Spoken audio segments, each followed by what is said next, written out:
La vuelta al mundo en 2 horas. Check-in. Sábados 8 a.m. Check-out. Sábados 10 a.m. Medio de transporte. Vorterix Mar del Plata. Frecuencia 104.5. Streaming. vorterixmardelplata.com.ar. Vuelta por el universo. Todo lo que pasa en la Tierra.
Minutos y seguimos en Vuelta por el Universo, la vuelta por el mundo de las noticias y de la música hasta las 10 de la mañana aquí en Vorterix Mar del Plata 104.5. Te recuerdo que nos pueden ver y escuchar a través de www.vorterixmdq.com.ar, que hay una app que es Vorterix MDQ. ¿Me vas a dar el momento dulce de la mañana? Porque ahora no hace falta viajar a la Patagonia para comer unos ricos chocolates. Acá en Mar del Plata podés acceder a los productos de Catalina Oveja Negra. Calidad premium, 80% de cacao puro, apto para diabéticos. Sentite feliz, endulzá la vida y aliviá el estrés con Catalina Oveja Negra. Contactate al 223-551-17062 o en nuestras redes en Instagram y Facebook, buscanos como Catalina Oveja Negra. Excelentes esos chocolates, doy fe. Queremos tener chocolates acá en el estudio, Marcelo Rojas. Ya los vamos a probar en algunas de estas mañanas. Y bueno, dentro de tanta violencia, tanta agresividad, qué mejor que presentar esta entrevista con un momento dulce, para aliviar un poco el estrés, con los chocolates de Catalina Oveja Negra. Que vamos a recibir del otro lado de la línea, del otro lado de la pantalla, a Martín Baña, que es profesor y doctor en historia. ¿Cómo te va, Martín? Buen día. Marcelo te saluda. ¿Cómo estás? Buenos días, Marcelo, y a los miembros de la mesa. Bueno, me encantaría hablar de los chocolates de Catalina Oveja Negra, pero lamentablemente tenemos que hablar del triste aniversario de los 2 años del conflicto entre Rusia y Ucrania. Y lo que te quiero consultar, estaba leyendo, ¿no?, que toda persona que se opone a Putin o que lo critica o que tiene otra mirada de la realidad rusa, o son envenenados o son fusilados. Estos métodos tan crueles, que para uno resultan muy crueles, muy tenebrosos, ¿está en el ADN ruso? Si tenemos que buscar en la historia o revisar en la historia, en la idiosincrasia rusa. No necesariamente, ¿no? Ese tipo de explicaciones pueden ayudarnos a dar una rápida respuesta a una cuestión bastante compleja como es un patrón de gobiernos autoritarios que parecen repetirse a lo largo de la historia rusa, ¿no? Zarismo, estalinismo y ahora putinismo, es decir, gobiernos duraderos, autoritarios y que recurren al uso de la fuerza para acallar a la oposición. Sin embargo, también hubo momentos dentro de la historia rusa en donde no hubo gobiernos autoritarios, despóticos, que empleaban métodos violentos. Y en todo caso, más que el ADN ruso, yo tendría en cuenta cierta posición que ha venido ocupando Rusia, sobre todo desde el surgimiento de lo que podríamos llamar una economía mundo capitalista, que es un lugar periférico o semiperiférico, es decir, que tiene elementos que lo acercarían a los países centrales, algunos rasgos como por ejemplo ser el país más grande del mundo o poseer armamento nuclear, pero también tiene rasgos que lo acercan a países periféricos, ¿no? Como por ejemplo que su economía depende en gran parte de la exportación de materias primas. Entonces, en esa búsqueda de posicionarse a nivel global, ¿no? Y no perder en esa competencia frente a los países centrales, bueno, una de las salidas, una de las soluciones ha sido la de internamente reforzar el poder del Estado, hacerlo fuerte, e impedir cualquier tipo de oposición, de crítica, porque eso es entendido por los gobernantes como una suerte de debilitamiento del Estado, lo cual impediría cumplir ese rol de posicionarse a nivel global, ¿no? Es un poco lo que, por ejemplo, entiende Putin respecto del proceso democrático y de las elecciones, ¿no? Las elecciones es un momento de debilidad para el Estado ruso. ¿Por qué? Porque se ponen en juego distintos proyectos que pueden poner en peligro a la continuidad del Estado, o en todo caso a la fortaleza de ese Estado, y favorecer el ingreso de potencias extranjeras o de que Rusia se debilite ante el mundo. Entonces yo creo que esos gobiernos autoritarios o despóticos están más cerca de esa ubicación que tiene Rusia, o que ha venido teniendo Rusia dentro del sistema mundo, que a un ADN que también es difícil de comprobar científicamente, ¿no? Cómo rastrear eso en un ADN ruso, que además es un país multiétnico. Martín, un poco en la línea de esto de los opositores y de aquellos opositores que terminan muertos, ¿cómo se vio dentro de Rusia el fallecimiento o cómo también incide en las próximas elecciones de Rusia el mes que viene el fallecimiento de Alexei Navalny? Bueno, como ustedes saben, los medios están prácticamente controlados por el Estado, de modo que la cobertura que se le ha dado en la prensa fue mínima, y en todo caso se le da desde el lugar del Estado, ¿no? Es decir,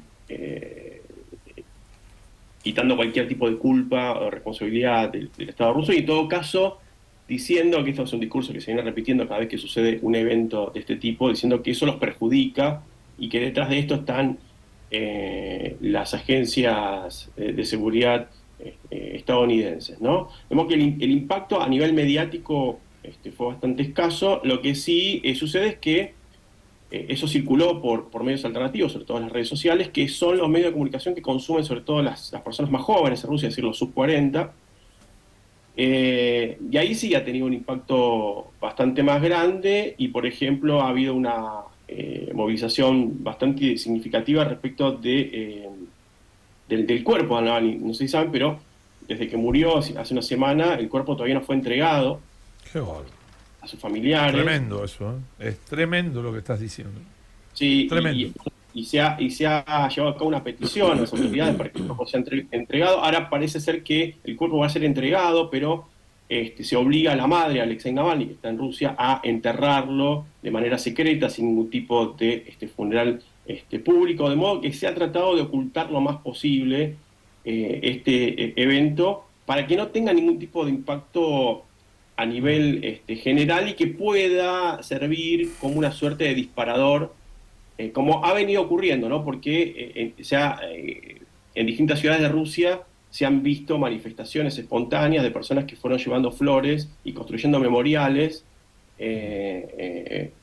sobre todo en monumentos a los muertos por la represión política que hay en varias ciudades de Rusia. Moscú está ahí uno muy importante, y espontáneamente se fueron construyendo memoriales, y eso ha generado cierta movilización, pero muy controlada por el Estado, porque muchos de ellos también fueron encarcelados, ¿no? Ahora, hoy por hoy, ¿quién tiene más poder y quién ha aplicado métodos más crueles y despóticos? Digo, ¿Stalin o Putin, digo? ¿Están en una misma línea de llegada o hoy Putin lo sobrepasó a Stalin? Está por encima de la línea de Stalin en cuanto al poder y a los métodos que aplica. Bueno, es difícil comparar ese tipo de cuestiones, sobre todo porque son épocas diferentes, son contextos diferentes, y los parámetros que se tienen hoy difieren de los que se tenían hace, por ejemplo, casi 100 años, ¿no? Es verdad que durante el estalinismo no había una democracia abierta. Uh-huh. El monopolio del poder estaba en manos de un solo partido, que era el Partido Comunista. Había campos de trabajo forzados, había ejecuciones someras. Bueno, y la cantidad de víctimas efectivamente fue bastante más amplia. Hoy tenemos, o al menos en apariencia, ¿no? Hay una democracia representativa, no hay campos de trabajo forzados.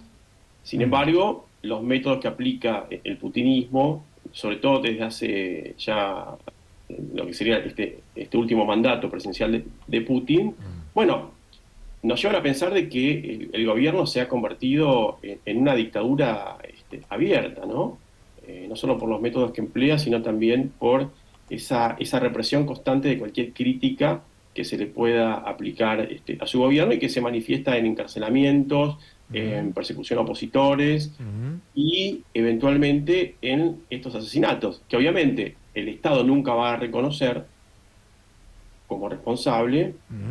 Y efectivamente tal vez no haya habido una orden de Putin, por ejemplo, de matar a Navalny, pero que sí va generando las condiciones para que eso eventualmente ocurra, ¿no? Como sucedió con Navalny, que la persecución, el intento de envenenamiento, las distintas encarcelamientos y traslados, el último fue a una cárcel de máxima seguridad en el Círculo Polar Ártico, las torturas, etcétera, etcétera, bueno, generan una situación, un contexto en donde más tarde o más temprano ese prisionero va a morir. Someterlo cruelmente a temperaturas de 30 grados bajo cero, porque el frío te mata o te va debilitando hasta que te mata, ¿no?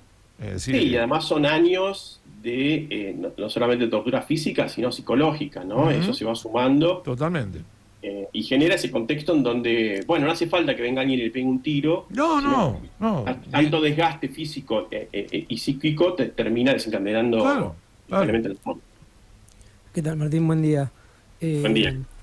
Se habla mucho por ahí de Putin todo el tiempo, es como una cuestión medio putincéntrica, ¿no? La cuestión de lo que ocurre en Rusia. Digo, pero ¿hay algo más allá de Putin? Digo, algunas, las élites que lo apoyan, económicas, las militares, digo, ¿es todo un régimen que va más allá de Putin? Digo, ¿esto se puede proyectar más allá en el tiempo cuando ya Putin, por cuestiones biológicas directamente, digo, ya no esté más?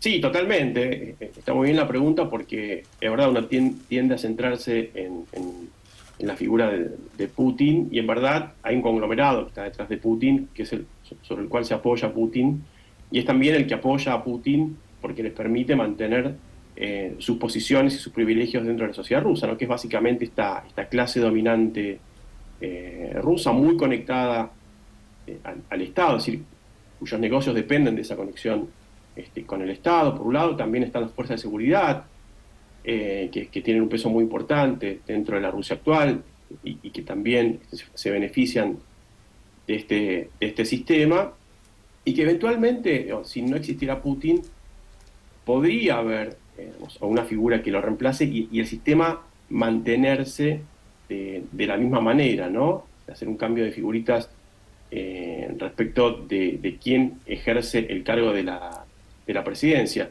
Recién Marcelo mencionaba el estalinismo, y ahí también podemos aplicar el mismo criterio, ¿no? No es que Stalin era el que decidía todo, sino que había una clase, una élite dominante en ese momento comunista, que había decidido cerrar filas alrededor de Stalin para mantener esos privilegios, ¿no? Y que Stalin era la cara visible de un sistema de dominación mucho más amplio, en donde había un grupo privilegiado de la sociedad que se beneficiaba de ese sistema. Bueno, indudablemente desafiar a Putin en Rusia es una sentencia de muerte, ¿no? Digo, o te tenés que rajar, o te tenés que callar, o directamente, bueno, terminás fusilado o envenenado. Ahora, digo, hoy Putin se mantiene en el poder, deshace a sus críticos como se le antoja, sus amigos acaparan fortunas, la ofensiva militar sobre Ucrania sigue con vida, la economía rusa está lejos de derrumbarse, e incluso vuelve a crecer. Es un escenario, una mala noticia para Occidente y sus democracias, digo, porque el camino de la autocratización de una nación parece cada vez más difícil de detener, ni tampoco de revertir, ¿no? Sí, yo creo que es una mala noticia para el mundo, pero no lo desconectaría de lo que sucede en el propio Occidente. ¿En qué sentido? En el sentido de que lo que está sucediendo en Rusia no es más que un fenómeno local de lo que viene sucediendo a nivel global en distintas partes del mundo, sobre todo en lugares significativos, como por ejemplo Estados Unidos, donde hace unos años ganó la presidencia Donald Trump y eventualmente puede volver a ganar. Digo, hay chances concretas de que pueda volver a ganar con lo que representa Trump. Totalmente. Y con lo que sucede en otros países europeos, por ejemplo Italia, Hungría, donde quienes están en el poder son movimientos de derecha extrema, podríamos decir por algunos casos, y dentro de esos movimientos y esos ascensos al poder de las derechas extremas podemos incluir a nuestro propio país. Entonces, es un contexto en el cual globalmente se está reforzando esta tendencia, y lo que hace Putin no es más que ser un fenómeno local importante, porque es un país como Rusia, pero que va en esa misma dirección, ¿no? Putin hace un hincapié muy importante en esta defensa de los valores tradicionales que cierto sector de Occidente habría perdido, y cuando él dice que estos valores tradicionales se perdieron, habla del ascenso del feminismo, del movimiento LGTBI, del movimiento por el cambio climático, etcétera, etcétera. Las mismas críticas de la extrema derecha. Exactamente, que van en esa dirección y que se refuerzan a nivel global, ¿no? Entonces, en ese sentido es una mala noticia porque, bueno, ahí habría más puntos de contacto. Por ejemplo, Estados Unidos, en el caso de que ganara Donald Trump, Estados Unidos y Rusia podrían acercar sus posiciones en función de esta coincidencia que habría en ese tipo de valores. Muy bien, Martín, como siempre, un gusto, un placer dialogar con vos. Te mandamos un abrazo grande, que tengas un buen fin de semana y agradecerte siempre la buena predisposición que tenés para con nosotros. Bueno, el gusto es todo mío, un gran abrazo y buen fin de para ustedes también. Abrazo grande. Gracias, Martín. Martín Baña, profesor y doctor en Historia, en diálogo exclusivo con Vuelta por el Universo. Y seguimos con la música en este especial de Rusia y Ucrania, y ahora le toca a los rusos, pero a los rusos críticos, porque hablábamos de quienes se pelean con Putin, de quienes se oponen a Putin, y el dúo I Speak es un dúo musical de punk experimental que desde hace muchos años se enfrenta a Putin. Han sido detenidos, sus shows han sido interrumpidos, es verdaderamente una especie de contracultural, ¿no? Un movimiento contracultural el que ejerce este dúo que critica duramente al gobierno ruso, y vamos a escuchar a I Speak en este tema que justamente se llama No más muerte.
Золотых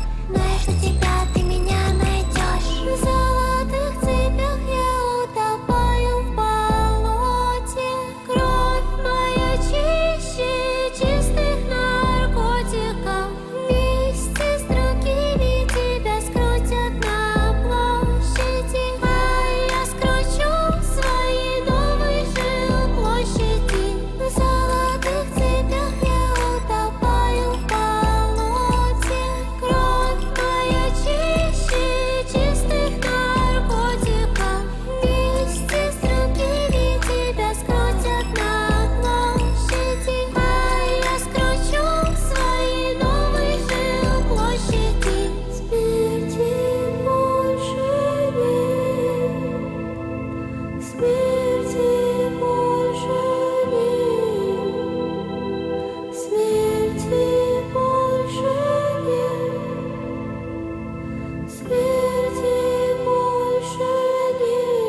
Sindicato de Trabajadores Municipales, desde 1950, acompañando al trabajador municipal. Adherido a la Federación de Sindicatos Bonaerenses y a la Confederación General de Trabajo. Sindicato de Trabajadores Municipales. Moreno, 4359. Teléfono 472-9815. 472-3756. Informes en nuestra página www.sindicatomdp.com.ar. Estás en Vorterix Mar del Plata. Estás dando una vuelta por el universo. Vuelta por el universo. Vorterix MDQ. La reina del rock sinfónico llega a Mar del Plata. Daria Turunen en GAP. Y esta vez, en su histórico reencuentro con Marco y Etala.